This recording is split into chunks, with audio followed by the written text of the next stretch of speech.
It's Saturday Night Live. 47 years old when you make the cast of SNL. Yeah, they made that real clear in every article. Wow, she old as hell. She's so old, man. I'm telling you, she older than anybody that's ever been on TV. She's so old. Lord have mercy, she's 47. The girl about to die, and they picked her for SNL. 47. Woo, that's the oldest person. Lord.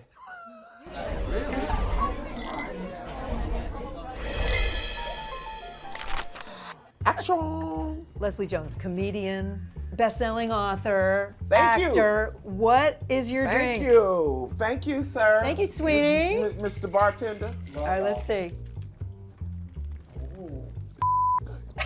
It's good? So good. Squeeze that lime in there and see what happened to your life. What is this? Ginger ale? It's ginger ale with a splash of grapefruit and then a squeeze of lime. Did you squeeze your lime in there? I did. It's really good. This is really refreshing. Really good. All right. We're in the Pebble Bar. We're in Manhattan. We're in Rockefeller Center. Who are you in this moment, Leslie? You know, you've had a lot of phases in your life, and you are in a moment right now that I think is special. It's crazy though, and it's a moment that I made, not that one that was manufactured for me. I feel so good about who I am as a person. I know what I've been through in my life, the hard things. I think about them all the time. I tell people stories, I have great stories. But the person I am now, oh, I wouldn't trade it for the world. People always be like, oh, would you want to be 25? Now, I would want to have my 25-year-old body, but not my 25-year-old brain. Child, no. I want to go back and talk about a lot of it. Yes. So you're born in Memphis, right? Memphis, Tennessee, babe. Your dad's in the Army? Yes, my dad is a sergeant in the Army.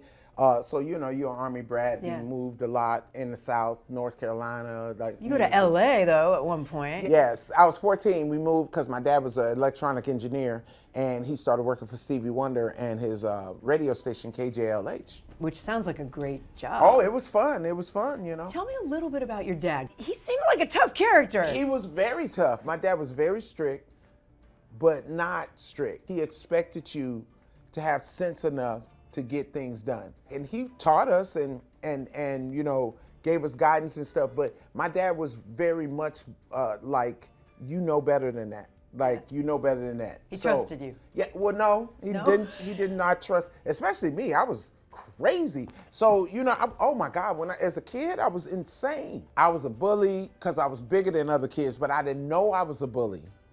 I thought I was helping the community. No, seriously. So I went in, like, I didn't like kids to get beat up and stuff. I didn't like. You were defending other kids? Yeah, I didn't like, you know, bullies. I beat up this girl because she had beat up two of second graders, and she's in the 5th grade. So my mom comes home and she goes, "What did you do?" And I told her, and I was like, you know, Mom, I'm like protecting people. I was like, I'm protecting everybody from the bully. And my mom looked at me and she goes, "You're the bully. You're bigger than everybody. So you're the bully." Because even at that time, you're Yeah, tall. I'm tall. You're bigger. Yeah, I'm a sixth grader, but I'm tallest, you know? And she's like, "You're the bully, stop." Oof. I was so hurt. I was so hurt because I just was like, oh, I thought, you know, I was doing right, you know? But Carol still needed to get beat. Do you talk to Carol now? I don't know where she at. Okay. She's probably beating up second graders. Oh. Anyway. You go to college. You get into basketball. Yes, I right? get into basketball. Actually, which is so funny because all of that stuff is like putting energy somewhere, right? Yeah. You know, my mom knew at some point. You got to get it out of your system. Yeah, you know, so. Did you get a scholarship for college? I got a scholarship for basketball for college, and you tried math or something? Well, first I tried computer science, right? Yeah. And then microeconomics said no. The whole book just looked at me and said, "Why are you here?" So I was like, I'm gonna be a lawyer because I'm good at talking, right? I'm good at talking, I'm good at fighting. I could totally see that. Leslie Jones, lawyer. Yeah, nah. That man came in that class and he looked at the class and said, "Yeah, I'm gonna expect 25 cases read a night and y'all gonna analyze." Who gonna do that? Who gonna do that? And what? And did you see how thick the books is? Oh, hell no.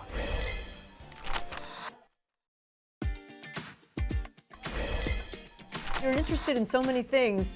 Comedy's not one of them until... I met this black girl, Danita Holmes. Danita, what's up, baby? She says, you are funny as hell. Like, because she was like, do you ever notice that we always get invited to the parties and everybody's always wanting us around and stuff? And I said, no, because we silly. She said, I'm not silly, you're silly. So we walking through the student union one day and there was a sign that said, funniest person on campus, sign up.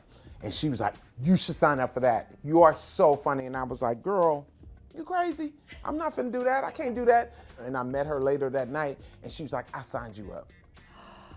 I said, why? Why would you do that? I told you no. But I wasn't really mad at her. I was kind of low key like, okay, let me see what I can do, right? So I practiced all week. I went up and I did my jokes and I'm telling you, it was crazy because I got a standing O. You got a standing ovation? Yeah, because the jokes that I did were really funny. What happens inside you when that happens? Oh, what? I was like, when I walked off that stage, I was like, you Eddie Murphy. I think you said that like that was a moment for you, where you were like, this is what I'm made for. When I touched the mic, as soon as I touched the mic and said the first joke, I was like, oh man, you're gonna be doing this the rest of your life. I didn't care if I was gonna be broke or whatever. Comedy was always gonna be in my life. And I really honestly feel like at that moment I was told, all right, this is gonna be so hard. Cheers to that. Yes, you know?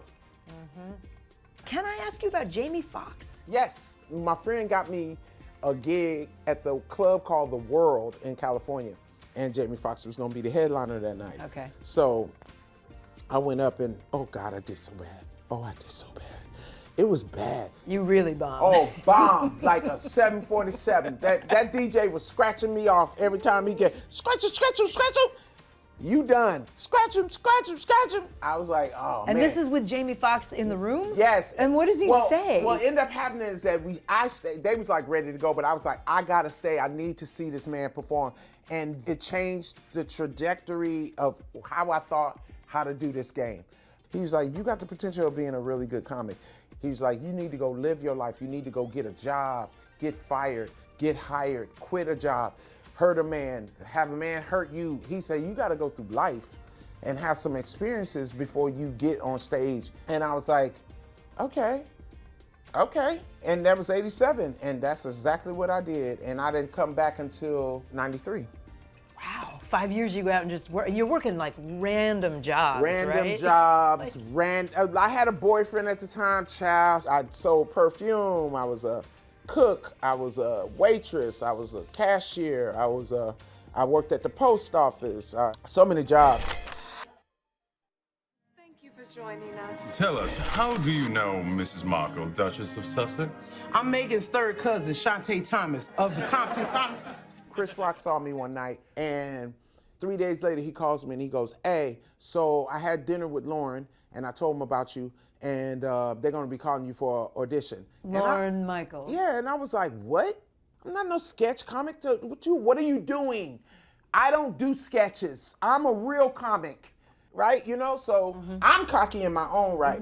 And I remember telling my manager, I'm not going, what do you do? What did your manager say? My manager was like, I will quit. He was like, you must lost your damn mind. And I was like, you know what? Whatever, let's do it. You did it. And I went, and like I said, I was very cocky because I knew all the people that was auditioning. I was like, she's not funnier than me. You're not funnier than me. And I did my set. You did your set. I did my set. You and get then a... I ended with, my name is Leslie Jones. Peace. No way. Seriously? What's up? Annie in the house. I was taking my pills and my vitamins. You know, I gotta stay strong, you know what I'm saying? I want a man that's loyal, funny, but not funnier than me. And so far, that has not been a problem. Oh, you like hockey, Snow Muffin? I actually played a little bit of hockey growing up. Maybe I could teach you a couple of moves, you know? You is so white. 47 years old when you make the they cast made, of yeah, SNL. yeah, they made that real clear in every article. Wow, she old as hell. She's so old, man. I'm telling you, she older than anybody that's ever been on TV. She's so old. Lord have mercy, she's 47. The girl about to die, and they picked her for SNL. 47. Woo, that's the oldest person. Lord. As you said, like when we first sat down, you were like you didn't take the short path. You took the long way. I took the long path, and I know it was hard, but I'm so grateful for it because in that long path, I learned who I was. I learned what I'm capable of. I learned what I'm worth. Why did you leave SNL? Oh, because it was time. And if I didn't leave SNL, I would have never left SNL, if that makes any sense. Yeah. I had to leave while I could leave. You know, at hindsight, you go, oh, wow, I had really good time and people really loved me from SNL. But when I was there in it, it wasn't doing anything. I felt like at this point, they're making me something that I don't want. I don't want to be just a character. I see. I want to be Leslie Jones can do everything. I don't want to be Leslie Jones is just this girl on SNL. And it was hard to you know, break that.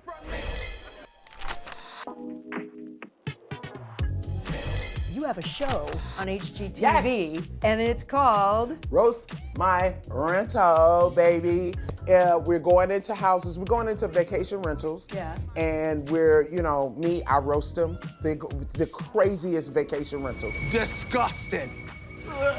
Like you get there and you be like, ooh, it's smelling here. So you're gonna go in, and then are you Leslie Jones gonna like make it Oh, better? yeah.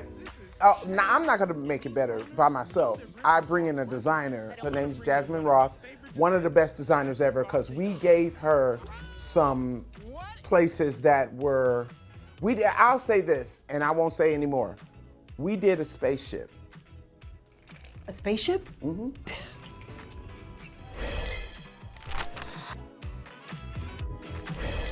Rapid fire. Rapid questions? Rapid I questions love and those. answers, I all right? love those. All Let's right. go. All right, ready? Do you still practice in front of mirrors? Yes. What about this one? Dream collaboration with NBC's Steve Kornacki. What we gonna do together? We ain't gonna do nothing. I'm gonna just sit there and be like, hey, Steve. Yeah, Steve. That's right. Oh my God, your stats are so good. You are a super fan. Y'all know I love Steve. We're back together again, boo. I think Kornacki is gorgeous. I like nerds. This is hard, but a piece of advice for anybody out there. Man, don't stop dreaming it. Don't stop until you dead. Like, you can do anything you want to if you want to do it. I always tell everybody, you are not normal. You are a specific piece of art made by God. And like this drink is inside of this cup, so is your life. Everything, your insecurities, your doubts, your fears, everything. It's all yours. If you want it to look like a certain way, it's up to you to do it. And don't give up on yourself. Give yourself some grace. Good grief. Life is hard. Leslie Jones. Yes. It's really fun to talk to you. Yes, baby. Thank you. We thank you for watching, and remember, stay updated on breaking news and top stories on the NBC News app or watch live on our YouTube channel.